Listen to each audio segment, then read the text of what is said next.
in the community, we definitely had, we would have time for, meals, we would talk or some recreation together. And then you ever like dunk on another monk and you're like, dunk on a monk. You've heard of Elf on a Shelf. Now it's time for Dunk on a Monk.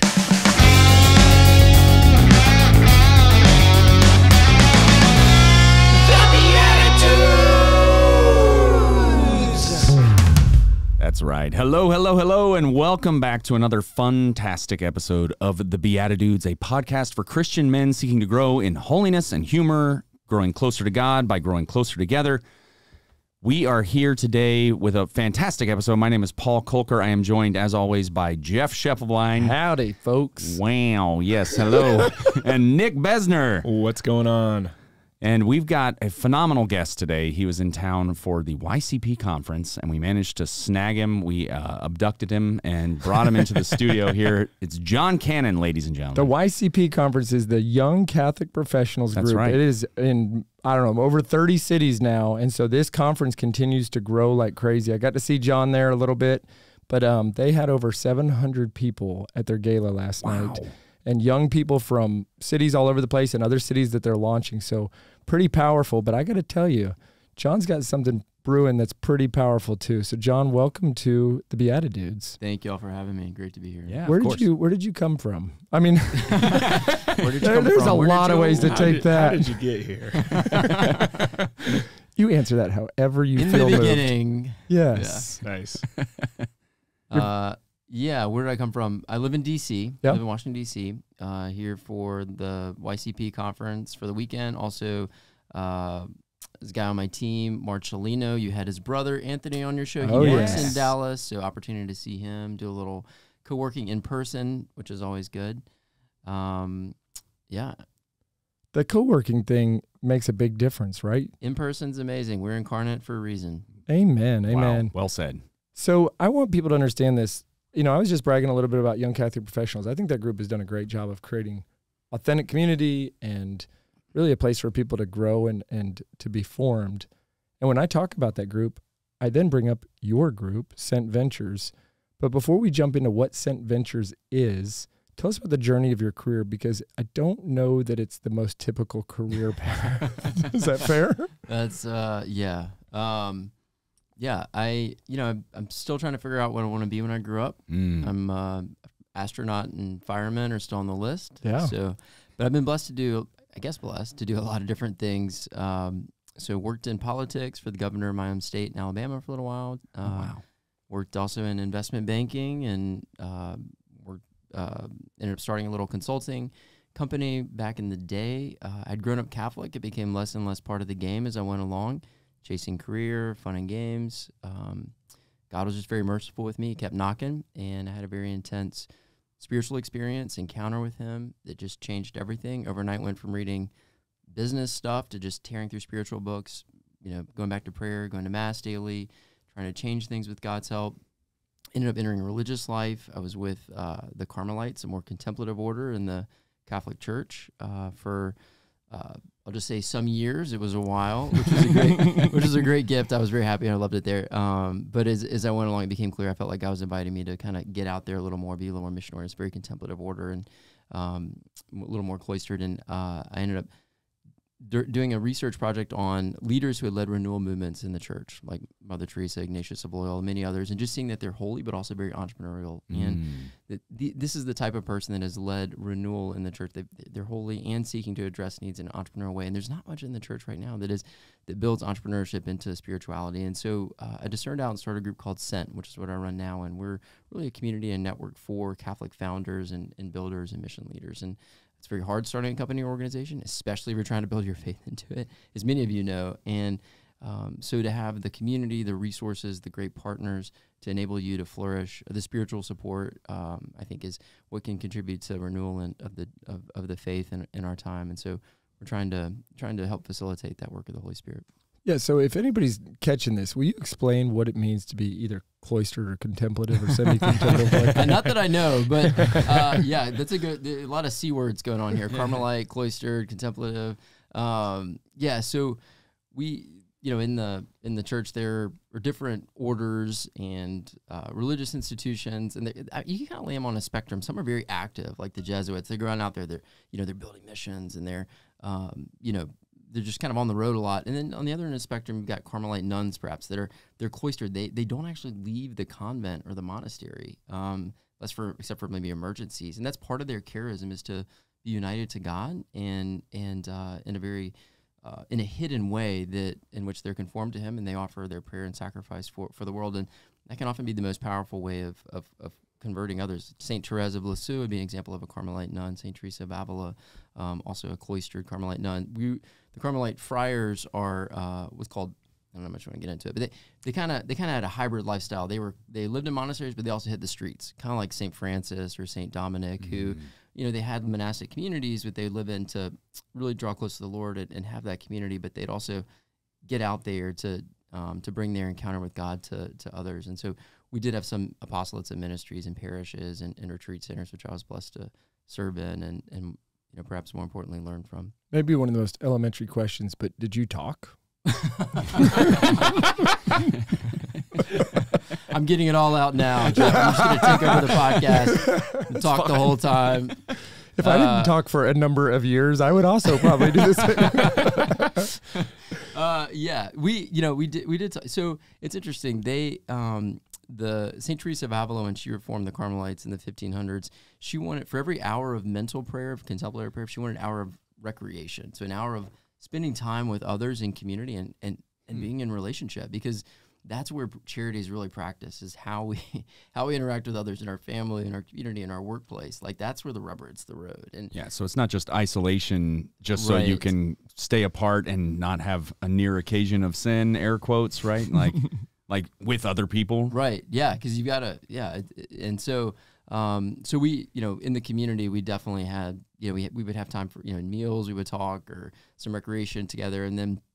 You ever dunk on another monk and you're like, dunk on a monk? You've heard of Elf on a Shelf. Now it's time for Dunk on a Monk. Big basketball players. Hold on, it's so funny because I really was thinking earlier today, I'm going to get a chance to talk to a former monk, but I never put that together until it came out of my mouth. Yeah, good job. That's the beauty of improv. Oh, brother. So cool. He's thinking about whether or not he should admit that he dunked on somebody. Seems anti the community.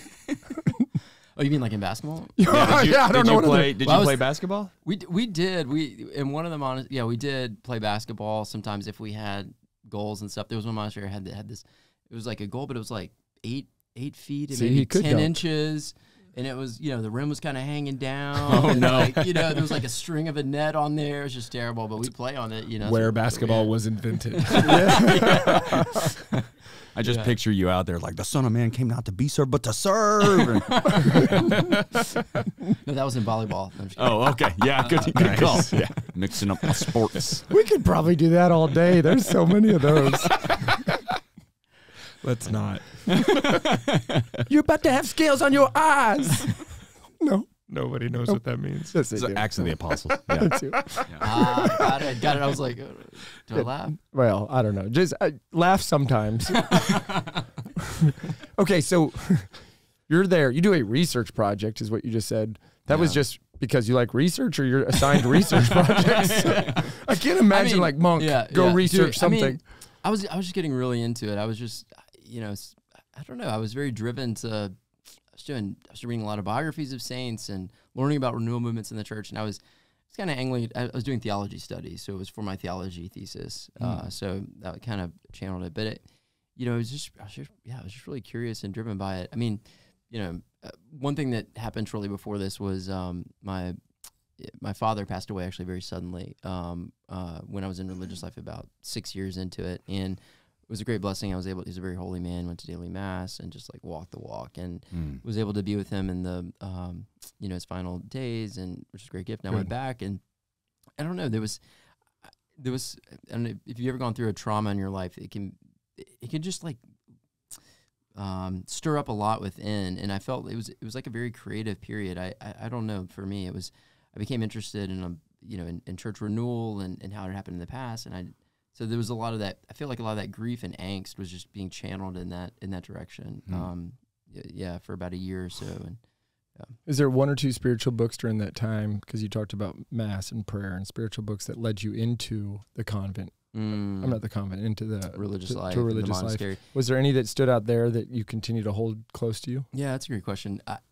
The Carmelite spirituality really, when I came across it, I was just like, wow, this is amazing. I mean, and it's, seeking an intimacy with God. It's that we can have an intimate, even union with God in this life, and to be drawn and united with Him. And that primarily happens through prayer and the sacraments and contemplative prayer, silent prayer with Him.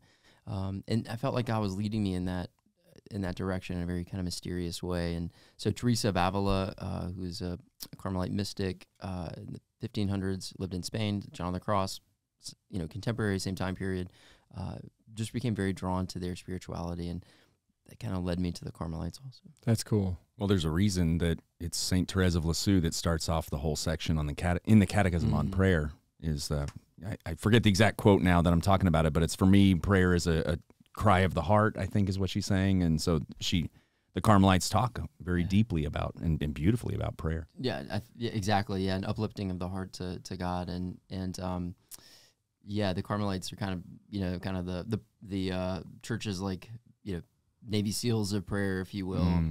And so they have, we were blessed to have about 4 hours a day for prayer in our schedule. So it's kind of locked in. It's kind of like the military. You like get up a certain time and, throughout the day. And, and 2 of those hours are just quiet time with the Lord. So a holy hour in the morning and a holy hour in the evening. And it's just like, when you're doing that, like, it's all good, man. Everything's good. You're just like, I'm fine, you can get through anything, whatever brothers are in the house bothering you, like, it's cool.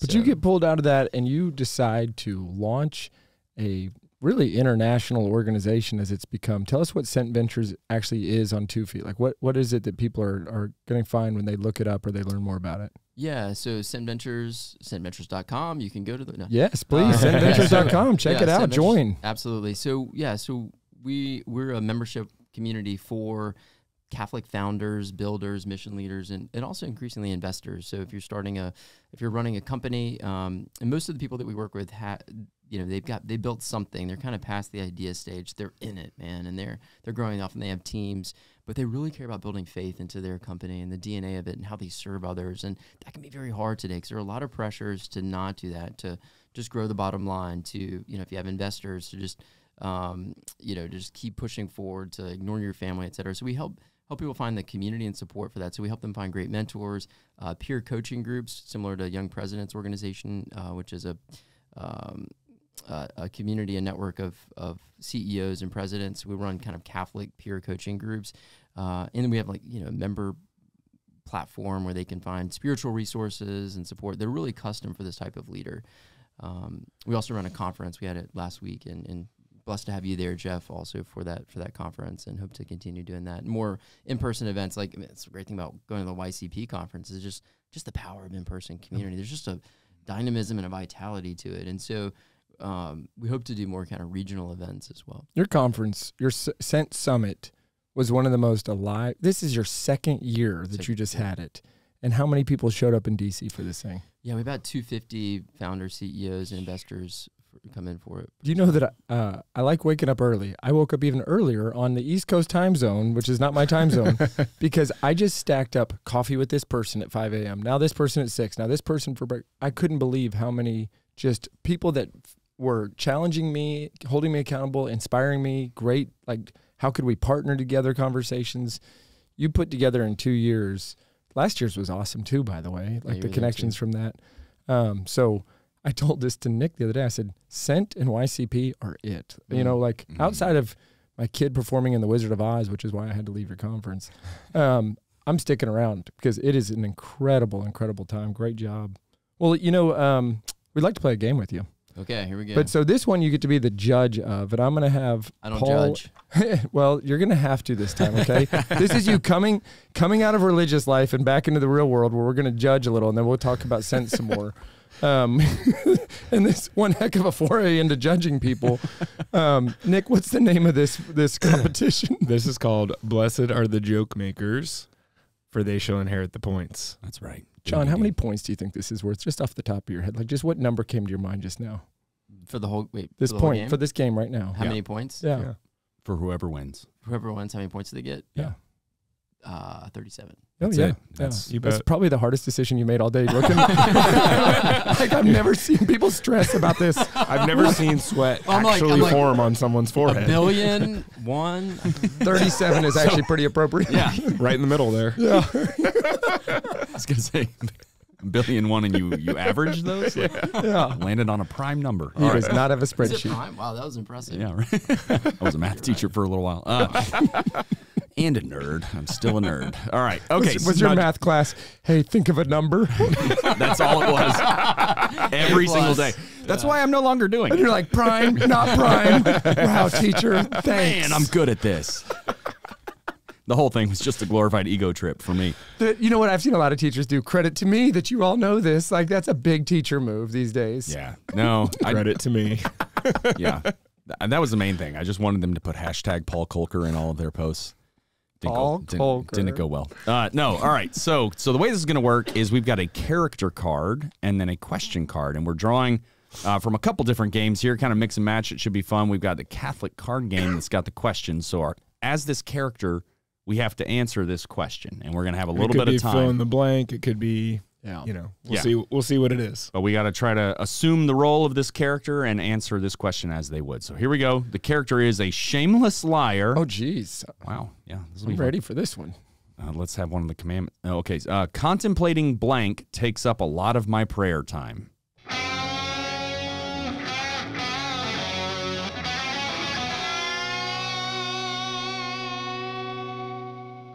Hey, John. Hey, Jeff. Contemplating which dog to blame takes up a lot of my prayer time for eating my homework.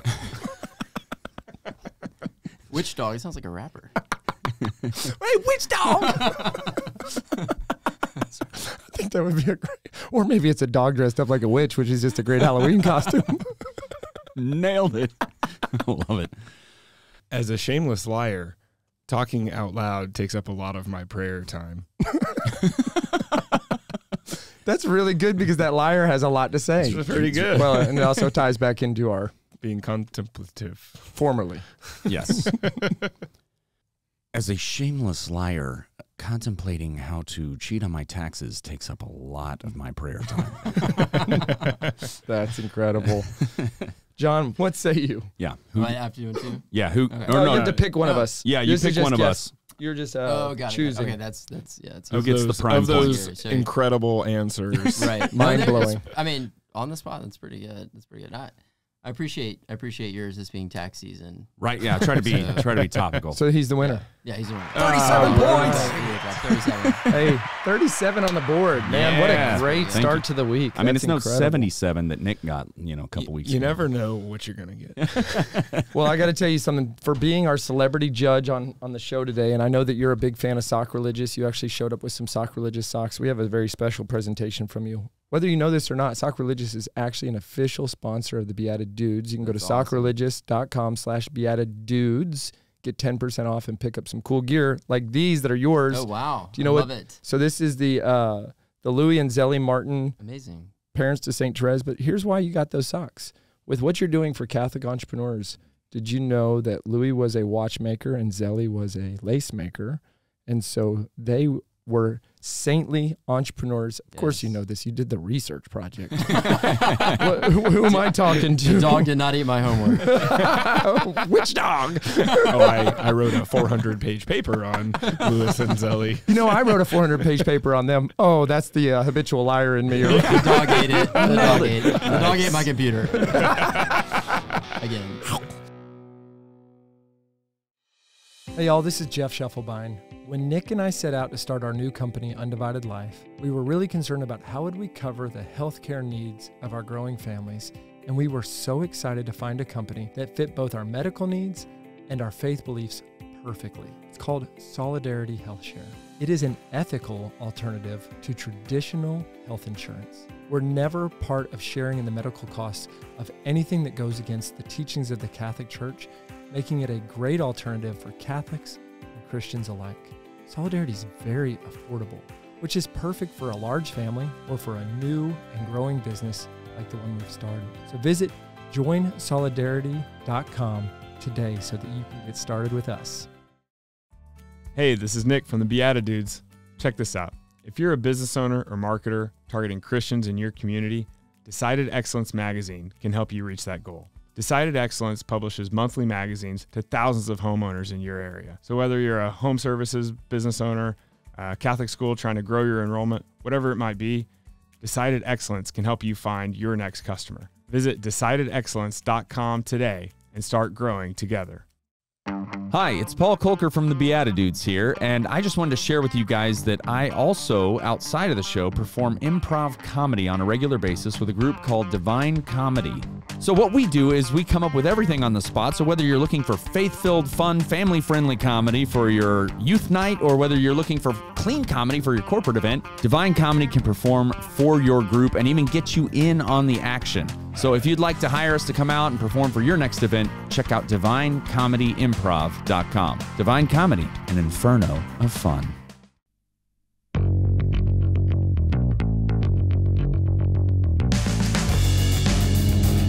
Welcome back, everybody.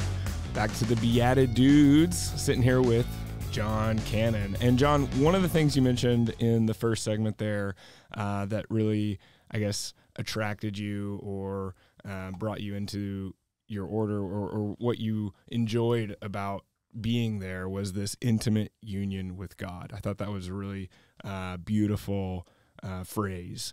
And I think that's easy for people to picture in a monastery, right? And then you left that to start a business, be an entrepreneur. So how do you see that intimate union with God in your day-to-day now outside of the monastery and in the real world, in business? Hold on, Nick, when you put on those glasses, you ask really good questions. Oh, thank you. Something I need to get glasses. I don't want them. I did it to look smarter, but I think it actually made me smarter. Sorry to interrupt, John. Go for it. For all the podcast listeners that can see my glasses. Go to YouTube / No. Yeah, diving right into it. So that's a good question. With respect to the union with God, I think so. We mentioned earlier that that's part of the charism of the Carmelites is that we are called to an intimacy and a union with God, and I think that's part of that's maybe our deepest need as humans is to be loved and to offer love, and that is, intimacy is kind of at the depths of love, authentic intimacy, and so, but we can have that with God, and the Carmelite saints talk about a union with God is is typically not something that we kind of quote unquote achieve in this life. It is reserved for heaven, or some of the saints, maybe approaching that in this life. But ultimately, the saints teach that's primarily in our will being conformed to God. So less, it's in our decisions and how we love others and how we relate to others and ourselves and to God. And so following God's will in our day-to-day. And that often happens in the little things, and we can think of like, I'm going to start this big project or this big thing for God. But he often is less interested in that, and he's more interested in, when, it's probably the stuff y'all do at home. When you get up in the morning and you're grouchy and like, you want to just like ignore your child, but you smile and you bend down and you give them a hug, or in your work when you're getting frustrated on the Zoom calls running over, and you could just say, be frustrated with the person, and instead you can, I noticed just in the interaction at the beginning here, there were some errors and gaps and things, and one of the people here, patted the other on the back and just gave a smile, and like that gentle gesture of fraternal love, and so it's in the little things, and so for me that was part of the training in the monastery. It's not, I kind of began the spiritual journey and like more in the feeling, can I feel God's presence? Can I feel a closeness to him, and the emotive aspects of it, and I guess the journey has hopefully matured into be more of like, regardless of whether or not I feel him, this is what I know he wants me to do in the moment, and trying to act in accordance with that, whether I'm in a monastery, whether I'm on a spreadsheet, on a podcast, etc. Not that I do that, not that I'm 100%, not that I'm batting 1,000 on those things, but that's part of the goal of union with God, is more in our daily actions. But and I'll round it up because I'm hogging the mic a little bit. This is great. These are delicious mics. That's why. You came from DC. We came from down the road. Yeah, so I can talk more. Yeah, keep going. Yeah. But it also requires that we're nourished and able to be, so that we can offer that. We're nourished in prayer. We're nourished in, if you're Catholic, through the sacramental life, through going to mass and confession, so that we have the spiritual strength to go out and behave in a way and live in a way that's in accordance with God. Man, that's very, very strong. You've been connecting people. I think one of the terms you used before in one of these summits was holy collisions. You've been bringing people together that are either at that place that you're describing, or they're seeking it, or they don't even know they can have it, and then they learn about scent, so they give it a try. What have you seen as the fruits of scent, whether it's your ongoing cohorts, it's the summit, it's the online stuff that you've produced? What are some of the fruits that are coming from the work that Scent has been putting out there? Yeah, that's a good question. I mean, at the summit, the summit was, each we've done 2 conferences, and both of them I'm like, I don't know if people are going to come to this, and I don't know if it's going to work, because it's a lot, doing a conference, and it's just a lot. And so, but at the end of the last one, just last weekend, so many people, one person I was talking to at the end, and she was in tears, and she was like, I feel like God brought me here. There's so many people that are just really inspiring and amazing, and I don't feel like I belong, but God's brought me, and she was like, this has been a turning point in my life and in my journey, and a lot of and then I just get email after email from people. Thank you for doing this. I've needed this. I've been hungry for this community for a year, for 10 years, or whatever it is. And so to find the community of other people, people saying, I felt like no one gets me. I go to events and, these people that want to build things and make things happen, but they're also care deeply about their faith. And they're kind of getting that support in 2 different camps. They get their kind of spiritual stuff over here, and then their business stuff over here, but those worlds don't talk to each other. And that's part of the cool work that y'all are doing in Undivided Life too, right? Is how do we integrate these things holistically? And so we're trying to help facilitate the community for those types of people, and also a place where they can be vulnerable and open, where they can not just bring their business challenges and their spreadsheets, but also, we've had people like, my family's falling apart, marriage is falling apart, and they have a place that people that get them and understand them and can speak into that. And I've been on coaching sessions where someone's like, my family's falling apart, and then someone else is like, I was in that exact same place 10 years ago, and this is how it unfolded, and this is what I did, and I made the decision to stick with it, and I encourage you to, and you call me anytime. Man, you say fruits, like the repair or the forgiveness or the self-forgiveness, the healing. Having that happen in somebody's home is way more important than if they figure out a way to scale their business. Yeah. So it's beautiful. And it's interesting that, we run these cohorts of these for CEOs and founders, and, they have to invest money in it. And they often they start because they're like, okay, there's probably ROI for my business here. Yeah. But they stick around because of the community and the personal growth that they begin to see through it. And so that's been beautiful to see too. Well, and the entrepreneurial journey can be a very lonely one, period, because you're just grinding it out, trying to figure out how to make these connections or get the right lonely software at the top, and you just want somebody to vent to or talk to, or hey, I'm going through this, and hey, me too, cool. Well, and not everybody is an entrepreneur either. A lot of us, like to just have the steady paycheck or the job or whatever it is about the title or the position, and that's all well and good, nothing wrong with that. But then, how does somebody find somebody that can relate to them on the entrepreneurial side? Yeah. Wow, that's strong. And I will tell you talked about, hugging your kids when you're grumpy. Nick comes in our office and he'll hug me when I'm grumpy in the morning. A term appeared to me earlier when you were talking, John. You were talking about really the spiritual component that is inherent in this whole it is. I got the right word. Yeah. There's a whole running joke if you watch this show. But anyways, I got the word right finally. So it's this whole idea of the spiritual component. Well, I think about all these companies that get into financial engineering and legal engineering. I think you've cracked the nut on spiritual engineering, and that's what we need. Spiritual engineering so that we're finding a way to put our spiritual lives, whether it's interiorly as we go through the building of our business and raising equity and launching products, or it's in community where we find Christ. It's really neat that you have, I'm going to just give you a new tagline, spiritual engineering for your business. Yeah, I never thought about that. Yeah, I guess you take that good or bad, because there's been some financial engineering that hasn't worked out either. Yeah, you can kind of take everything good or bad if you really give us enough time.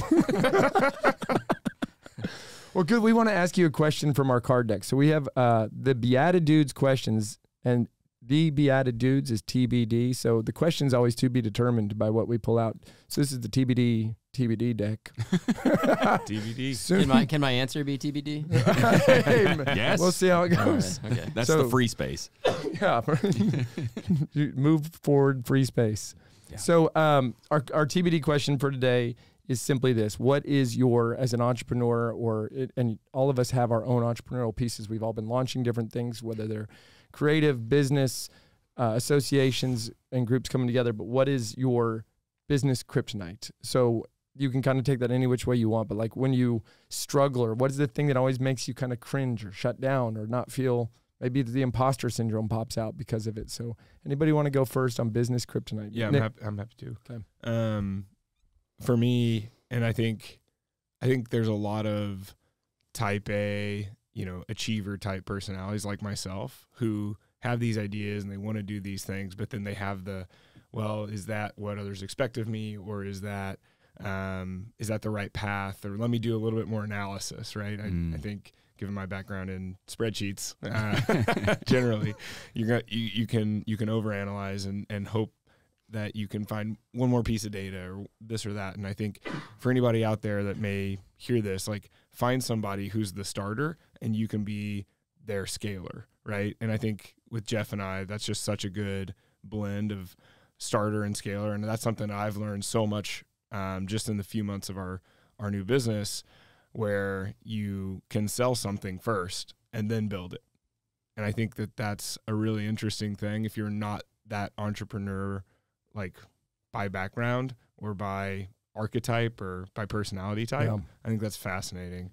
I would love to jump off of that. Yeah. Because I have this kryptonite that I have was solved by both of my co-hosts on the BeatiDudes. And my kryptonite is loneliness. As someone who's done a lot of public speaking, or a lot of times just being a road warrior for businesses that I've either launched or worked with, you end up in hotels by yourself. Maybe you've even just finished this incredible talk, or you had this incredible moment, and then you're back on an airplane by yourself flying home, and it almost doesn't exist because you didn't share it. That I'm not going to come home and my wife's exhausted from juggling kids, and I'm like, check out this part and this part. And you lack this camaraderie. Well, I have a Catholic radio show, and I was rounding out the end of my live show year 4, and I actually started telling people I was going to kind of pull the plug on it. And I got a lot of good feedback from people not to. Even my Protestant friends were like, we need people talking about the faith, right? So then I came along and interviewed Paul. We don't even make it 20 minutes into that show, and I'm like, we have to be co-hosts. Like, I'll do anything. I remember this. I said, I'll rebrand the show. I'll do anything. Just please. And I actually imprinted on, I don't know if that's, no. Yeah. Yeah, no. Yeah. So We'll go with anyways, no, I literally was like, you're not leaving until I get it signed. But what happened then is I love doing that radio show. Yeah. And it's a joyful because we can look back and laugh about certain things and connect. And John's been on that show with us year and a half ago probably. And then Nick, I was afraid to leave my old company because I didn't know what I was going to be doing, like floating around, having these experiences, working alongside you on Undivided Life solves that kryptonite. So long answer to say loneliness is my kryptonite, but it goes back to my temperament. Very cool. Yeah. No, but I mean, and we're all wired for connection and communion. I mean, that's what we were hearing about in the first part of this show. So it makes perfect sense. I've been contemplating that ever since he said it. You shameless liar. Okay. No, yeah, so my business kryptonite would probably be distraction. And that can be shiny things, or it can be old things, like kind of holding on to maybe disappointments, things that looked like they were going a certain direction, and then it was a rug pull, right? Like suddenly, all of a sudden, the conditions change. And honestly, that's a lot of the acting world in general, because there's just so many moving parts and pieces to that. So you might book a job, and then the job doesn't happen, or it happens once, and it was supposed to be recurring, and then suddenly the conditions change. And so there can be a lot of a feeling of bait and switch. So I want to found, you started Scent Ventures. I want to start Resent. And so that's really, it's pronounced resent. Resent Ventures. So yeah, you jerk. Just teaching people how to brood on. Yeah, come together and really It's a pretty strong emotion. Wallow in misery. Yeah, but that's where I get stuck sometimes. Instead of saying, okay, well, all things work for good for those who love God. So how was this something God wanted to teach me about, or where am I supposed to be more detached from these things? I mean, And or where is the silver lining? Maybe it's pointing me towards something else because I met somebody on that particular gig or that almost gig, and and then it becomes something down the road. So like you just nailed something for me, which is we have things that go really bad or a guaranteed gig that fell through, like all these things. Yeah. And having Nick next to me, I'll be like, oh my goodness, I blew it. And our return comment is, well, that's good practice. And so That's you it. almost need, just call me. okay, will do. Hey, Paul, good practice. Get back out there. Seriously, yeah. No, Seriously. I need that sometimes because man, it can be really disappointing. You think it's going to be something big, and then nope, Yeah. just evaporates. Good practice. Good. Thanks. Yeah. No, but seriously, that would help. I'm laughing through the pain right now. Call me. I didn't know you were going to start singing. Never know what to expect with you, man. John Cannon, business kryptonite. TBD. Oh my goodness. Nice. We gave you time to contemplate. I know. Hey, Still John, contemplating. He needs 4 Still hours a contemplating. day. John, Yeah. this whole crew's going to know where I'm going with this, but when it comes to this question, I would say stop, contemplate, and listen. Ice is back. Ice is Nice. back. Yeah, we got this. Yeah. Every time. All right. Every time. No, I can roll with it. So, yeah, I would say, yeah, there's probably a lot of things. One, I think the fear of being taken advantage of. I've worked in some jobs that, I felt kind of taken advantage of in different situations. In other relationships also. And so I think that wound still I see it playing out. And it didn't, in religious life, I didn't really have to, I don't think I had to deal with that as much because you take a vow of obedience. And so you're just like, yeah, I'm just doing all this stuff. I'm cleaning the kitchen, man. And, but in business, it's, you need to earn money to keep your organization going and to pay people. And, so there's a little more give and take with it. And so I see that coming out more in the past few years for me. And so, it's something that, but it can hinder your growth. It can hinder your ability to trust and collaborate and partner. And so, that's something I noticed myself. And I think for all of us too, it's, we often act out of different wounds and that can play, we think that can just be isolated to our personal life, but it can affect how we flourish in a business and corporate setting too. Amen. When you were saying that, it hit me that somebody called me the other day. You go back to this whole part of like people struggling in marriage or whatever it is.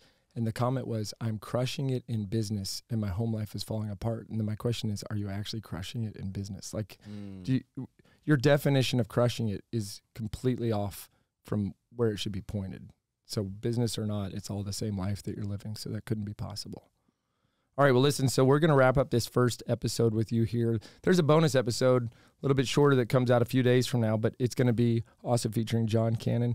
We can find you at ScentVentures.com. I know there's social. It's not hard to find Scent Ventures on all the different social. Parting comments from a contemplative monk who leaves the world you're in to come and make all of our entrepreneur lives better. What is a parting thought for you? Now that's on the spot, TBD. We can put some time on the clock. Yeah. Shot clock. Reset the shot clock on that one, please. It'd be great. Gonna dunk on the monk. And I love that's so catchy. I mean, that's one of the things that I've tried to take with me since religious life is we had 4 hours a day for prayer. I can't do that now, working a real job and, other things. But that time for prayer every day is just powerful. If you just having even 20, 30 minutes in the morning, if you're Catholic, go to mass or just every day for prayer at the beginning is, I think that's good. Talk about ROI. I think that's probably the highest ROI thing you can do in your entire life to just transform your quality of life, your relationships, and your leadership in business, because you're gonna have more clarity on what you need to be doing, who you need to be working with, and how you should accomplish it, even in the work setting. So, taking daily time for prayers would be, starting every day in prayer is the definition of spiritual engineering in business. So, thank you for that, John. We're so grateful that you're here. Until we see y'all next time, we will see you in the Eucharist. God bless.